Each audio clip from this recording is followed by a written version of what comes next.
Good evening नमस्कार स्वागत आपण मानकु न्यूज़ 24 जीएसजी रे आसंतु जानिबा आज मुख्य खबर विषय रे।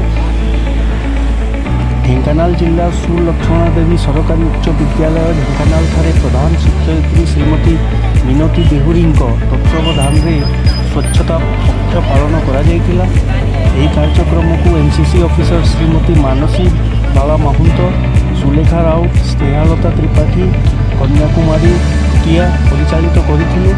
एथिरे एनसीसी रु 50 जन कैडेट फ्लैग कार्ड और बैनर धरी स्लोगान दे शहर परिक्रमा करथिले।